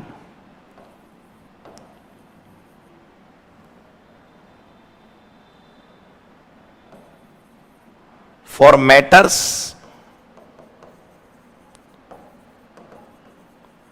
silent in their own act, for matters silent in their own act। मतलब सर बैंकिंग कंपनियों का कंपनी लॉ से क्या मतलब भाई? बैंकिंग कंपनियां कंपनी लॉ क्यों फॉलो करेंगी? बैंकों के लिए तो अलग लॉ है और ये कोर्स में भी है हमारे। लेकिन अगर कोई मैटर ऐसा है जो बैंकिंग रेगुलेशन एक्ट में नहीं लिखा, कोई मैटर ऐसा है जो बैंकिंग रेगुलेशन एक्ट में नहीं लिखा, लेकिन बैंकों के अंदर वो फॉलो करना है।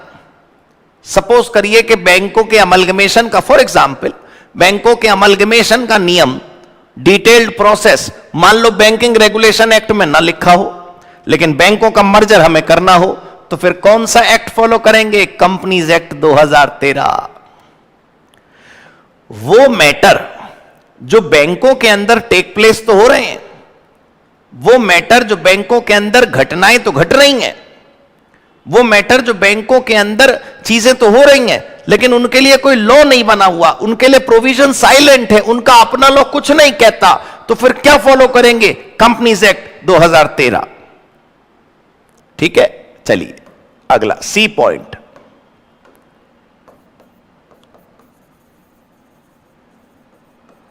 Insurance companies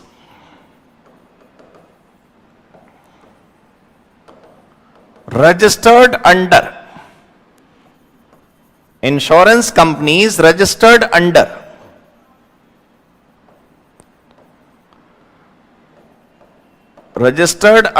Insurance Act 1938 for matters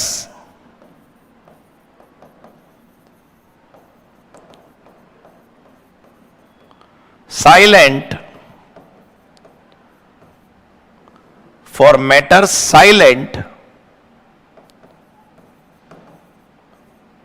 in their own act,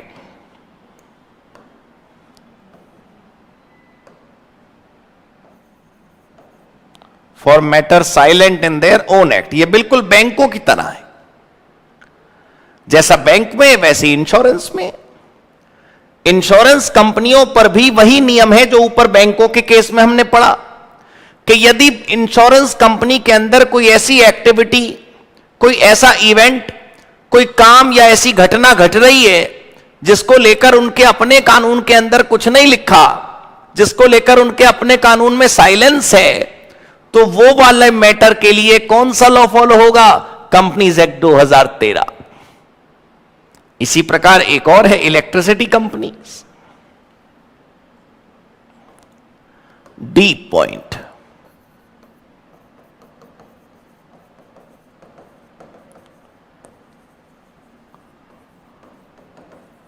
electricity companies registered under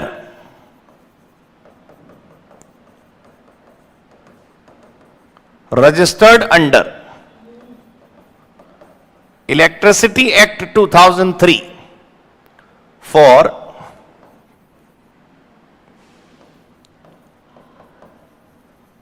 matters silent in their own act. वही बात बार बार आ रही है, जो इलेक्ट्रिसिटी की कंपनियां हैं उनमें भी यही खेल है। क्या खेल? याद करो दोबारा, बार बार सुनो, पी जाओ बिल्कुल ये बात, कि यदि उनके अपने कानून के अंदर, यदि उनके अपने कानून के अंदर कोई मैटर साइलेंट है, तो उसके लिए प्रोविजन कहां से देखे जाएंगे? कंपनीज एक्ट 2013 से। चलिए देखते हैं ई।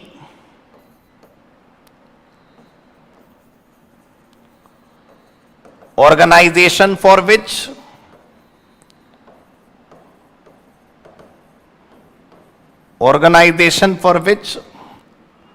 separate act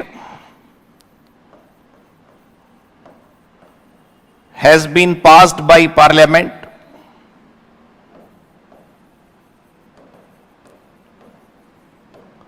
for which separate act has been passed by parliament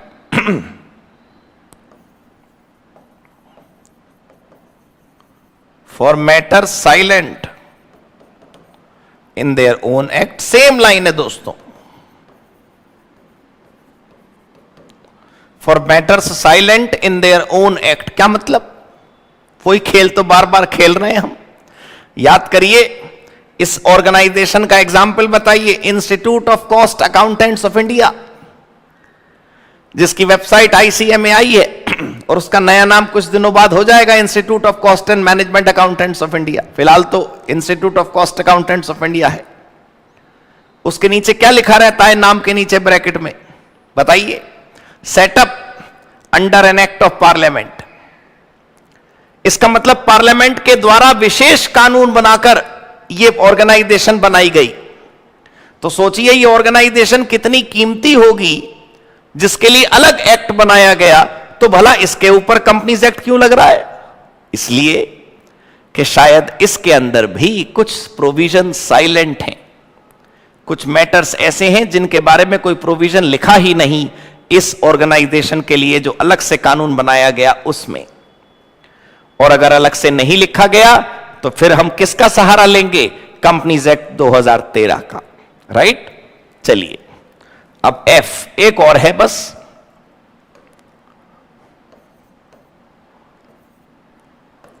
any other organisation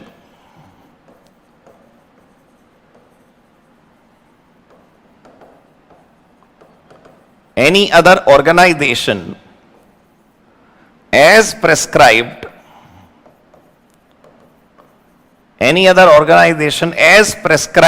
by central government. इसका मतलब मैं जो आपको बता रहा था वो साबित हुआ कुछ के नहीं? ये वही तो है जो मैं आपको बता रहा था कि जो सेंट्रल गवर्नमेंट है दोस्तों, जो केंद्र सरकार है, इस लाइन के वजह से, इस लाइन के माध्यम से वो पावरफुल हो गई.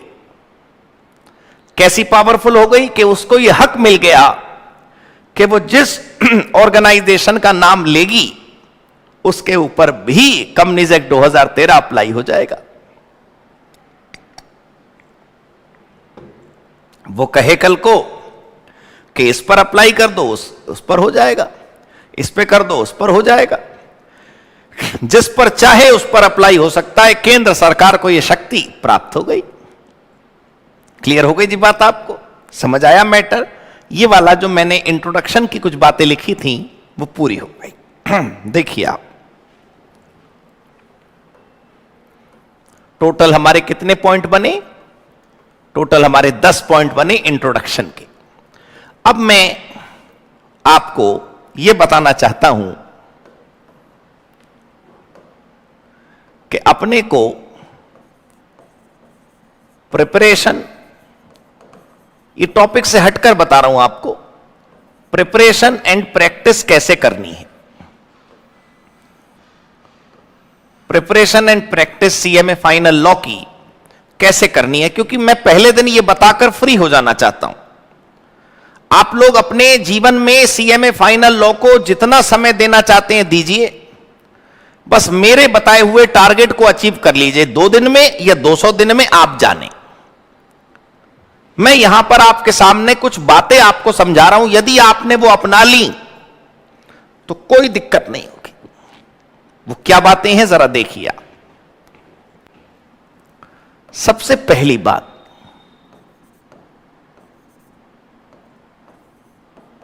क्वेश्चन एंड आंसर की रीडिंग, और दूसरा क्वेश्चन और आंसर की लर्निंग. इन दोनों में बड़ा फर्क है. ये जो पहली चीज है इसको आप स्टार्ट कर सकते हैं फ्रॉम डे 1, और इसको आप स्टार्ट कर सकते हैं आफ्टर एवरी चैप्टर.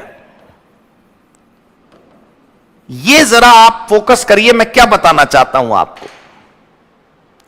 इसमें ही सबसे ज्यादा लोग कमी करते हैं. सुबह से शाम तक लॉ पढ़ते रहेंगे, बेयर एक्ट भी पढ़ लेंगे, मार्केट से टैक्समैन की, कॉमर्शियल की, भारत की अलग अलग पब्लिकेशन की किताबें भी पढ़ लेंगे, और वो हमारी बुक भी पढ़ लेंगे, हमारे हैंड रिटन नोट्स भी पढ़ लेंगे, हमारा क्वेश्चन बैंक भी पढ़ लेंगे। इतना सब कुछ पढ़ लेते हो भाई, पेपर में क्या काम आएगा? सिर्फ क्वेश्चन आंसर्स। और क्वेश्चन आंसर्स को लेकर हमारे मन के अंदर सोच क्या है? क्वेश्चन आंसर्स को लेकर हमारे मन के अंदर थॉट प्रोसेस क्या है? कि जो क्वेश्चन आंसर्स हैं वो तो तभी समझ आएंगे जब हम चैप्टर कर लेंगे। सही बात है, मैं कुछ गलत बात थोड़ी है आपकी, आपसे सहमत हूं मैं। भाई मान लीजिए आपने डिविडेंड का चैप्टर पढ़ा, तो जब तक आप डिविडेंड का चैप्टर पढ़ नहीं लेंगे पूरा, डिविडेंड का चैप्टर पढ़े बिना आपको कैसे समझ आएगा क्या कि वही वो उसके क्वेश्चंस में क्या पूछ रहा है? वो समझ गया मैं ये बात। इसका मतलब क्वेश्चन आंसर की लर्निंग चैप्टर खत्म होने के बाद करनी चाहिए, समझ गया मैं। ठीक है, बहुत अच्छी बात है। ये है सेकंड पॉइंट। मैं तुमसे चाहता हूं कि तुम पॉइंट 1 मेरा अपना लो। भाई क्वेश्चन आंसर जो लॉ में होते हैं वो फ्रेंच में तो नहीं लिखे होते, रशियन लैंग्वेज में तो नहीं होते, वो जर्मन में तो नहीं होते, होते तो उसी इंग्लिश में है ना जो आपको अच्छे से आती है। तो आपको क्या करना चाहिए कि जो क्वेश्चन बैंक है वो देखिएगा आप, मेरा क्वेश्चन बैंक मैंने रॉ मटेरियल के रूप में रखा है, मतलब मैंने कोई सजावट नहीं करी अपने क्वेश्चन बैंक में। आपको दिखाऊंगा अगली क्लास में। इंस्टीट्यूट के आज तक जो पेपर हुए वो, इंस्टीट्यूट की जो मॉक टेस्ट पेपर आई वो, इंस्टीट्यूट के जो आरटीपी आई वो सब ले लिया मैंने और क्वेश्चन बैंक बना दिया। अब मान लो उसमें 1000 क्वेश्चन है, तो रोज अगर तुम 5 क्वेश्चन पढ़ोगे तो 200 दिन लगेंगे बस। सिर्फ रीडिंग करने को बोल रहा हूं। सर इससे क्या फायदा होगा? कोई बात नहीं, भाई की खातिर कर लो ये काम। सिर्फ रीडिंग करो। एक तो तुम्हें नए शब्द पता चलेंगे जिनका मतलब तुम्हें आता ही नहीं होगा, तुम्हारे जीवन में पहली बार वो शब्द तुम्हें मिलेंगे। सिर्फ रीडिंग करो, ऐसे जैसे कुछ समझ नहीं आ रहा, सिर्फ रीडिंग करके ये पता लगाओ कि ये लाइन क्या कह रही है। इसका आंसर तो तभी समझ आएगा जब चैप्टर हो जाएगा। हां तो मत पढ़ो आंसर, पहले क्वेश्चन पढ़ो ना, फिर आंसर रीड करो। अच्छा 5% होता है ये रूल, ओहो पढ़ेंगे इसके बारे में। भाई प्लेन रीडिंग करने में क्या प्रॉब्लम है? किसी को बोलूं ना मैं प्लेन रीडिंग करने के लिए तो केमिस्ट्री की किताब भी पढ़ के सुना देगा माइक पे मुझे। आपसे तो मैं आपके सब्जेक्ट के बारे में बोल रहा हूं। अरे यार रीड करने में क्या प्रॉब्लम है? सिर्फ देखकर पढ़ने में क्या प्रॉब्लम है? यूं रीड करना है आपको, समझ आए बहुत बढ़िया, ना समझ आए ऐसी तैसी समझने की। रीड तो करिए। सर इससे क्या फायदा होगा? अरे मैं कह रहा हूं तुम मेरी खातिर पढ़ लो। 5 प्रश्न पढ़ने में कोई 15 मिनट भी नहीं लगेंगे आपको। यूं समझ लो कि दूसरे देश का कोई नॉवेल पढ़ लिया था यूं ही इंग्लिश की प्रैक्टिस के लिए। सर जब दोबारा पढ़ोगे ना आप चैप्टर खत्म होने के बाद, तो 1/10 से भी कम टाइम लगेगा आपको उन प्रश्नों के उत्तर को समझने के लिए। और जब आप चैप्टर पढ़ रहे होगे और मैं बताऊंगा ना वो टॉपिक पढ़ाते हुए, तो आपको याद आएगा हां इसके बारे में हमने क्वेश्चन देखा तो था कहीं पर। दोस्तों मेरे अनुभव का फायदा उठाइए। मेरा विज्ञापन कोई और नहीं करेगा, मैं खुद कर रहा हूं। 2009 से आज तक कितने साल हो गए आप गिन लीजिए। इसका मतलब यह है कि आप सही कमरे में बैठे हैं। आप जो पढ़ रहे हैं उससे आपको फायदा मिलेगा। मेरे क्वेश्चन बैंक की सिर्फ रीडिंग करिए। और मैं फिर याद दिला रहा हूं आपको कि यदि आपने मेरा क्वेश्चन बैंक खरीदा तो खरीदने के बाद आपको यह नहीं लगना चाहिए कि हमारा क्या फायदा हुआ, ये सारे क्वेश्चन तो हमें वेबसाइट से भी मिल जाते। लेकिन दोस्तों एक जगह डाउनलोड करके प्रिंट करके स्पाइरल या हार्ड बाउंड बनाकर रखने का भी तो एक बड़ा मेहनत का काम है।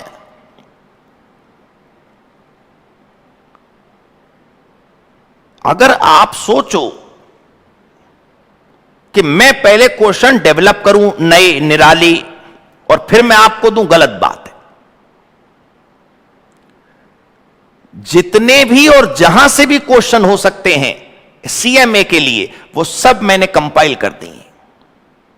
रोज 5 क्वेश्चन को न्यूज़पेपर की तरह रीडिंग करो बस, फिर देखना कितना बढ़िया तुम्हें फायदा इस बात का मिलेगा। ठीक है, 2 बातें समझ आई? तुम अपने दिन देख लेना, तुम्हारे पास तुम्हारा एग्जाम 4 महीने बाद है, तुम्हारा एग्जाम 2 महीने बाद है, तुम्हारा एग्जाम 1 महीने बाद है, कब है तुम्हारा एग्जाम, उसके हिसाब से पहले स्टार्ट कर देना। पहले दिन जब से बैच तुमने आज तुम्हारा शुरू हुआ, आज से ही, और वरना चैप्टर के बाद तो कर रही है क्वेश्चन। दूसरा 2 हो गया, तीसरा सा सुनो, पॉइंट 3 देखिएगा, writing special notes about facts and figures,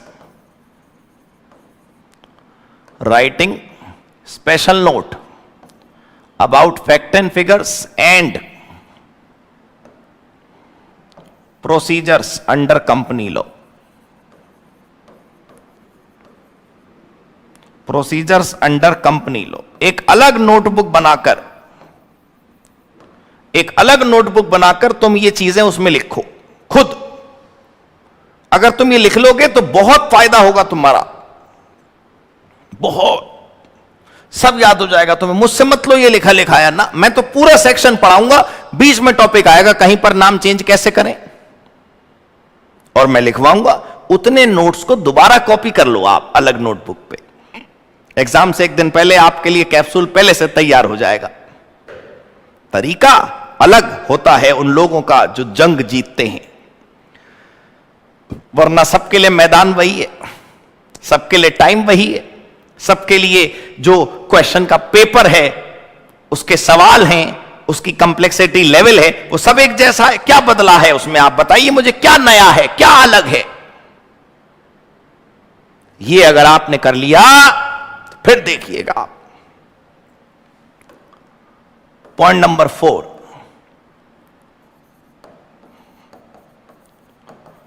avoid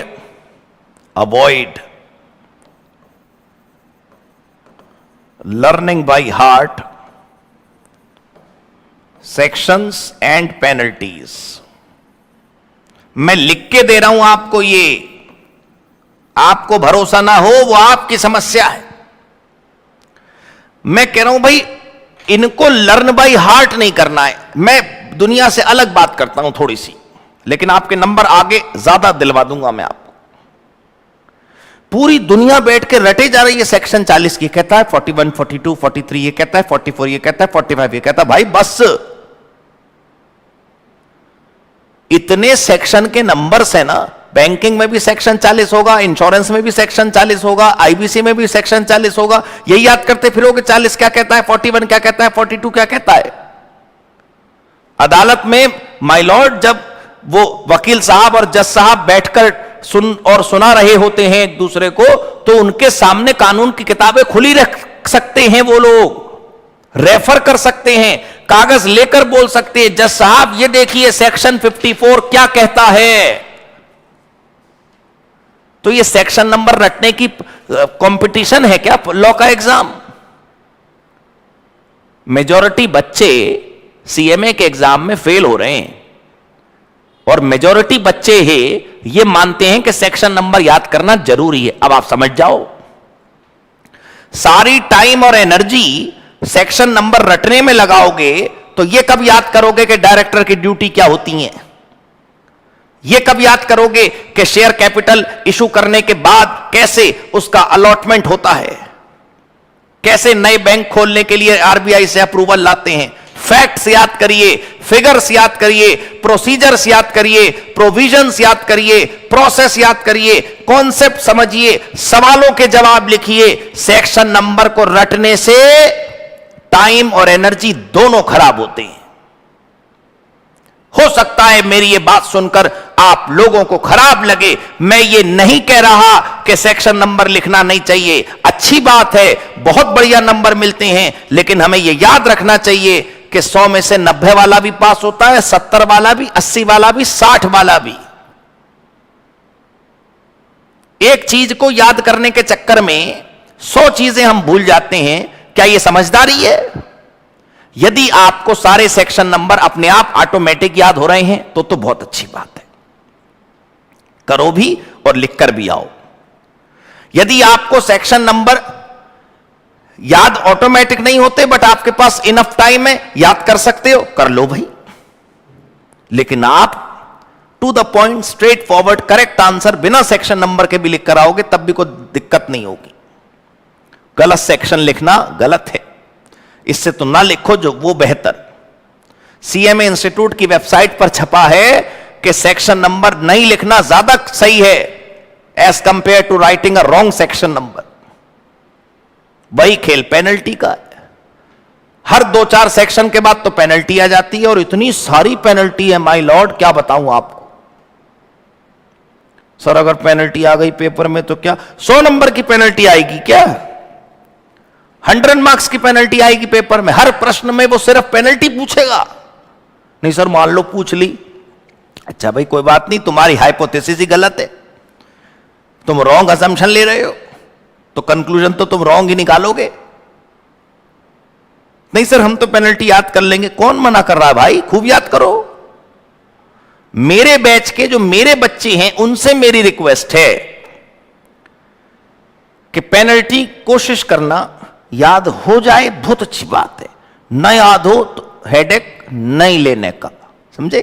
I ये प्रिपरेशन में अगली आपको मैंने बात समझाई जो बहुत जरूरी थी। ठीक है, पॉइंट नंबर 5 लिखिए आप।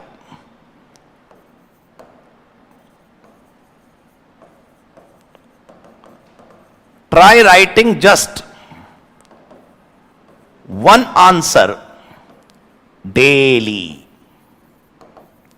सर आपका एग्जाम 4 महीने बाद हो तो 120, 3 महीने बाद हो तो 90, 1 महीने बाद हो तो 2 महीने बाद हो तो 60, वरना 30 तो कम से कम दिन होंगे ही आपके पास।